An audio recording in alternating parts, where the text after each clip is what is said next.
हालांकि बीजेपी भी कुछ चौंका सकती है। कांग्रेस की ये कोशिश है कि वो इस लड़ाई में आ जाए। इतना पीएम आवास योजना या बाकी योजनाओं का लाभ अगर रोहिंग्या को मिल रहा है तो ये आखिर क्यों मिल रहा है। जो एक्सटॉर्शन और रंगदारी के मामले में जिनको जेल डाला गया है, उनकी पत्नी को, पोस बालियान को टिकट दिया गया है। नमस्कार, मैं हूं अमित कुमार और आप देख रहे हैं न्यूज़ पिकल। न्यूज़ पिकल के इस अंक में हम लोग बात करेंगे दिल्ली की। दिल्ली में विधानसभा का चुनाव होने वाला है। आम आदमी पार्टी ने अपने सभी 70 सीटों पर उम्मीदवारों की घोषणा कर दी है। हालांकि चुनाव आयोग अब तक चुनाव की घोषणा नहीं किया है। ऐसी उम्मीद की जा रही है कि इस महीने के अंत तक 10-15 दिनों के बाद या 10-15 दिनों के अंदर दिल्ली में चुनाव आयोग चुनाव की घोषणा कर देगा। फरवरी के महीने में मोस्ट लाइकली दिल्ली में आम चुनाव होंगे, लेकिन आम आदमी पार्टी सबसे आगे चल रही है। आज उनका चौथा लिस्ट जारी हो गया, जिसमें 38 कैंडिडेट्स का नाम उन्होंने अनाउंस किया। इस तरह से कुल दिल्ली में 70 विधानसभा हैं और आम आदमी पार्टी ने अपने सभी 70 विधानसभा क्षेत्रों में अपने उम्मीदवारों की घोषणा कर दी है। आज जो एक सबसे बड़ा सस्पेंस खत्म हो गया वो खुद पूर्व मुख्यमंत्री और आम आदमी पार्टी के राष्ट्रीय संयोजक अरविंद केजरीवाल का है। अरविंद केजरीवाल फिर से नई दिल्ली सीट से ही अपनी उम्मीदवारी सामने रखे हैं। मतलब वो चौथी बार नई दिल्ली विधानसभा सीट से फिर चुनाव लड़ेंगे। कांग्रेस भी आपको ध्यान होगा कि कांग्रेस अपने 21 प्रत्याशियों के नाम की घोषणा कर चुका है। इसमें नई दिल्ली से कांग्रेस के संदीप दीक्षित उम्मीदवार हैं। तो मतलब अरविंद केजरीवाल और संदीप दीक्षित आमने सामने होंगे। हालांकि बीजेपी से कौन होगा ये अभी नाम सामने ऑफिशियली आया नहीं है। हालांकि अनुमान जो लोग अंदाजा लगा रहे हैं, प्रवेश वर्मा भी एक संभावित नाम है। हालांकि बीजेपी भी कुछ चौंका सकती है। और आज जो प्रमुख रूप से मुख्यमंत्री आतिशी अपने पुराने सीट कालकाजी से चुनाव लड़ेंगी। सौरभ भारद्वाज अभी मंत्री हैं आतिशी के मंत्रिमंडल में, वो अपने जीके से चुनाव लड़ेंगे। नई दिल्ली सीट से अरविंद केजरीवाल चुनाव लड़ रहे हैं, मैंने आपको बता दिया। अमानतुल्लाह खान ये लगातार से कंट्रोवर्सी में रहे हैं। इस सीट पर भी सबकी नज़र थी कि क्या अमानतुल्लाह खान को रिपीट करेगी आप। तो हालांकि आप 20 सिटिंग विधायकों का टिकट उनको दोबारा नहीं मिला, उनका टिकट कट गया है। लेकिन अमानतुल्लाह खान सफल हुए, ओखला से फिर से उनको प्रत्याशी बनाया है आम आदमी पार्टी ने। अब आने वाले समय में उस सीट पर भी हम लोगों की नज़र होगी चुनाव में कि वहाँ क्या होता है। और सत्येंद्र जैन बहुत दिनों तक जेल में थे, अरविंद केजरीवाल सरकार में मंत्री थे और आज उनका भी लिस्ट में नाम है, वो शकूर बस्ती से प्रत्याशी होंगे। ऐसे ही बल्ली मारान से मंत्री इमरान हाशमी मैदान में हैं और कांग्रेस से आपको ध्यान होगा कि हारून यूसुफ वहाँ से प्रत्याशी हैं। तो बल्ली मारान सीट भी देखना होगा। एक पूर्व मंत्री हैं, वो शीला दीक्षित सरकार में बहुत लंबा मंत्री में थे। करीब हर कार्यकाल में उनको मंत्रिपरिषद में शामिल किया गया था और अभी आम आदमी पार्टी के इमरान हुसैन के सामने वो इलेक्शन लड़ेंगे। अभी बीजेपी, मैं बार बार बता रहा हूँ कि बीजेपी अभी अपने नामों की घोषणा नहीं की है। और गोपाल राय वो दिल्ली के संयोजक हैं, वो अपने पुराने बाबरपुर विधानसभा क्षेत्र से उनके नाम की घोषणा की गई है। जो आम आदमी पार्टी टोटल 4 लिस्ट निकाली।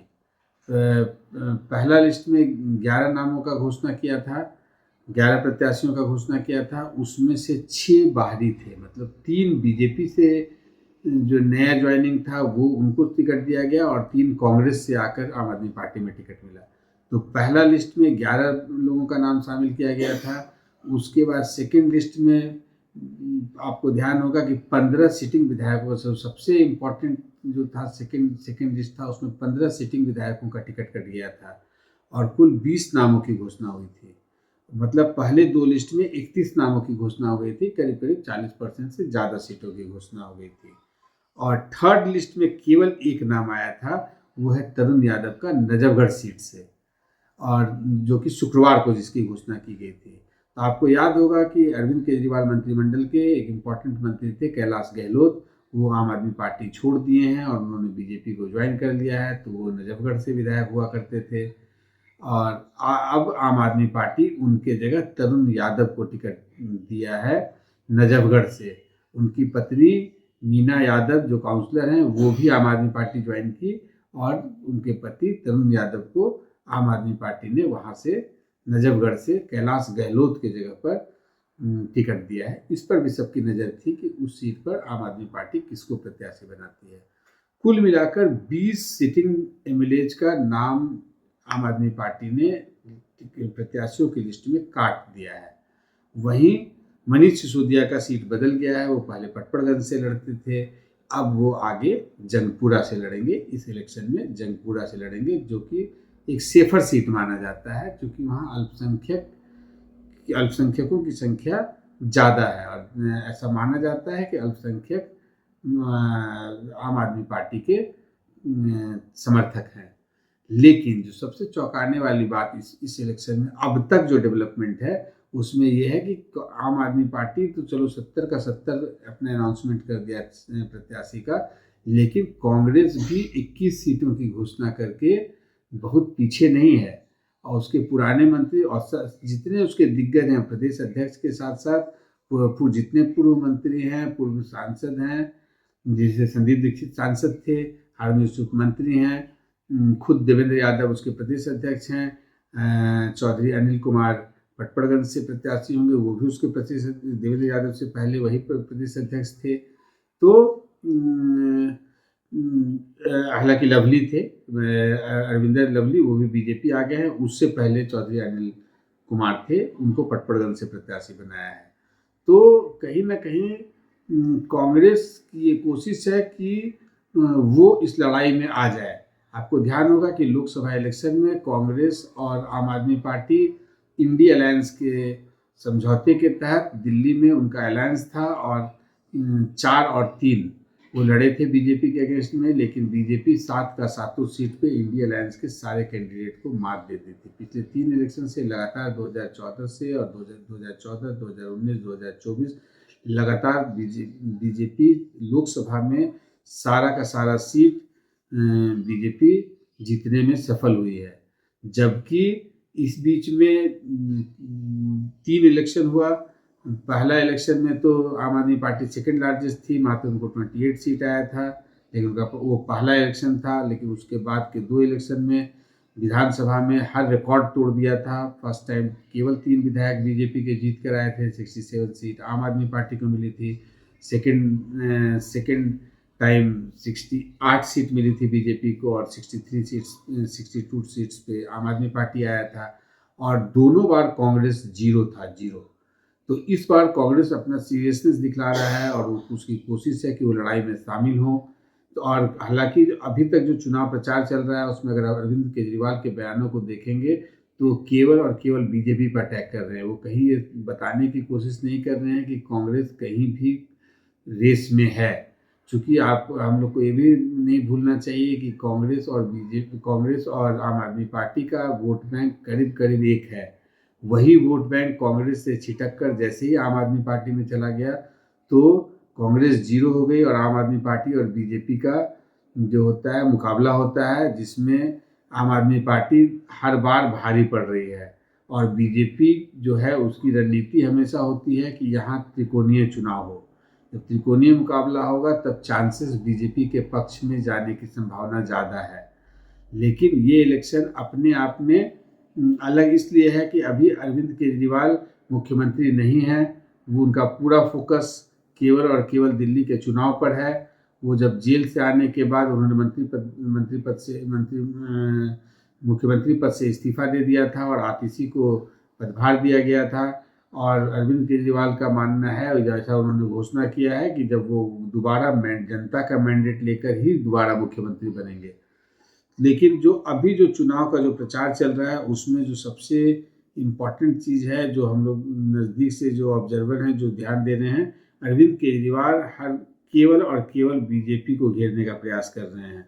उसमें जो सबसे इम्पॉर्टेंट जो अगर ध्यान से देखेंगे उनके पिछले सारे चुनाव प्रचार पर या उनके बयानों को देखेंगे तो दिल्ली में कानून लॉ एंड ऑर्डर के नाम पर बीजेपी को घेर रहे हैं। और ध्यान हो कि बीजेपी में दिल्ली में लॉ एंड ऑर्डर जो है वो भारत सरकार होम मिनिस्ट्री के अंदर आता है, तो इसलिए वो अमित शाह के मंत्रालय पे और अमित शाह पर ही वो लगातार अटैक कर रहे हैं। और दिल्ली में किसी भी घटना को वो तुरंत सामने लाते हैं और लॉ एंड ऑर्डर से उसको जोड़ते हैं। तो अच्छा, दूसरा जो है वो डायरेक्ट प्रधानमंत्री नरेंद्र मोदी पे वो कोई बयान नहीं दे रहे हैं या उन पर कोई डायरेक्ट अटैक नहीं कर रहे हैं। तो इसका ये मतलब है कि उनकी रणनीति है कि मोदी जी के पॉपुलैरिटी से वो टकराना नहीं चाहते हैं। उनको कहीं ना कहीं पता है कि प्रधानमंत्री मोदी आज भी बहुत लोकप्रिय हैं, और जिस तरह से हालिया जितने विधानसभा चुनाव हुए हैं, बीजेपी को जो अप्रत्याशित सफलता मिली है, तो उन सबको देखते हुए अरविंद केजरीवाल अब बहुत मेच्योर पॉलिटिशियन हो गए हैं, बहुत सोच समझ के बोलते हैं और बहुत रणनीति के तहत बोलते हैं। तो अब अरविंद केजरीवाल केवल और केवल कानून और लॉ एंड ऑर्डर के इशू पे अमित शाह और केंद्र की सरकार पे वो अटैक कर रहे हैं। Point number 1। पॉइंट नंबर 2 जो है, जो ऑब्जर्व करने वाली बात है, वो रोहिंग्या। आज उन लोगों ने रोहिंग्या के नाम पर केंद्र सरकार को घेरा है। उनका कहना है कि आखिर रोहिंग्या दिल्ली में आए कैसे। फिर मैं इसको पैरेलल ड्रॉ करता हूँ झारखंड से। अभी एकमात्र जो है इंडिया अलायंस या विपक्ष के लिए जो खुशी की बात है, एक ही है जो इसको हम लोग बोलते हैं रे ऑफ द होप। तो ये एक ही है कि झारखंड में उनको सफलता मिली है। और ध्यान हो कि झारखंड में बांग्लादेशी घुसपैठी को बीजेपी बहुत बड़ा मुद्दा बनाई थी। वहाँ भी हेमंत सोरेन ये समझाने की कोशिश कर रहे थे कि घुसपैठी, अगर झारखंड में आप जो इशू उठा रहे हो, तो आखिर घुसपैठी आते तो है बॉर्डर पे, और बॉर्डर संभालने की जिम्मेवारी किसकी है। तो शायद यही लाइन अरविंद केजरीवाल ले रहे हैं। अरविंद केजरीवाल आज मुख्यमंत्री खुद भी प्रेस कॉन्फ्रेंस की, और लगातार अब अरविंद केजरीवाल और आम आदमी पार्टी के नेता रोहिंग्या मुसलमानों के दिल्ली में बसने के मुद्दे को केंद्र सरकार से जोड़कर लोगों को बता रही है कि आखिर रोहिंग्या बॉर्डर से एंट्री कैसे किए।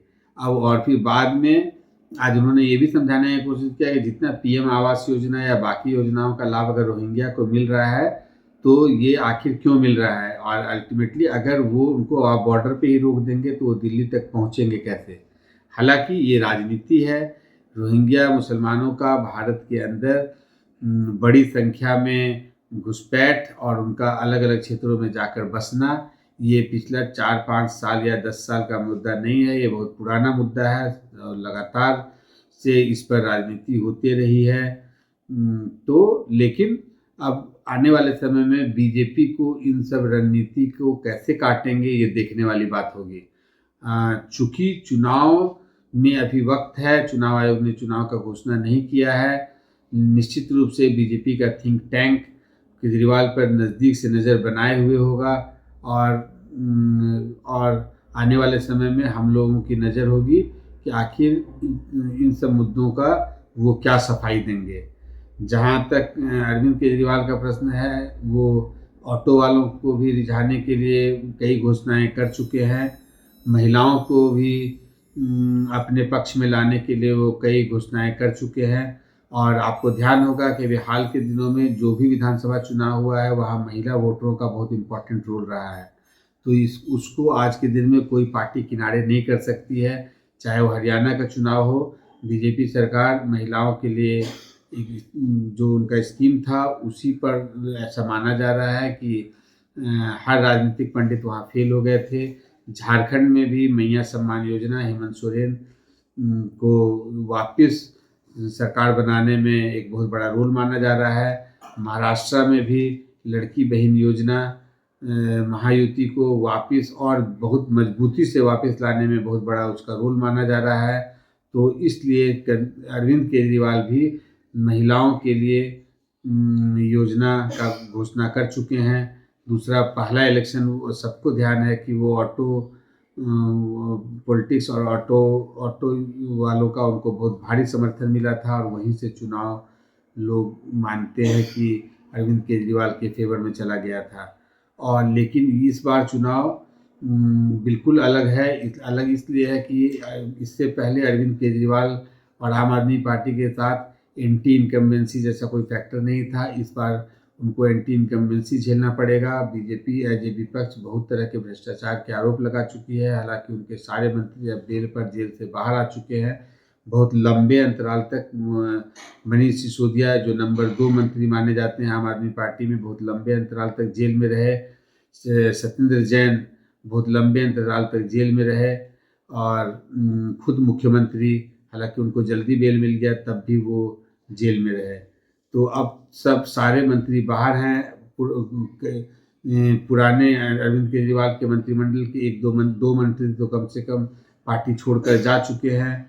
और जो इम्पोर्टेंट एक चीज़ और है कि 20 सिटिंग एमएलए का टिकट कटा है और 3 एमएलए ऐसे हैं जिनके वाइफ या बच्चे को टिकट मिला है। उनमें मुख्य रूप से एसके बग्गा है कृष्णानगर से, उनके बेटे विकास बग्गा को टिकट दिया है आम आदमी पार्टी ने।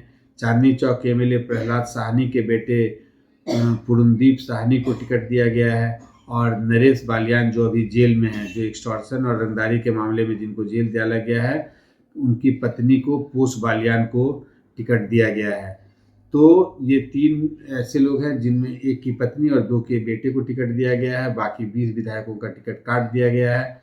तो कुल 23 को अगर जोड़ेंगे तो आप करीब करीब 30% के आसपास नया टिकट वितरण किया गया है। इसके अलावा 3 बीजेपी से आए हुए लोगों को टिकट दिया गया है, 3 कांग्रेस से आए हुए लोगों को टिकट दिया गया है, 2-3 विधायकों का सीट बदल दिया गया है।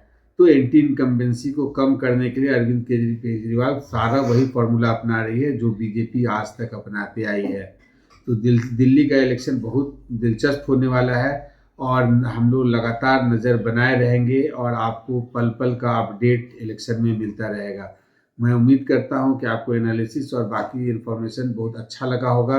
अगर आपको अच्छा लगा होगा तो उसको ज़्यादा से ज़्यादा शेयर करें, वीडियो को लाइक ज़रूर कीजिएगा और सब्सक्राइब करना ना भूलें।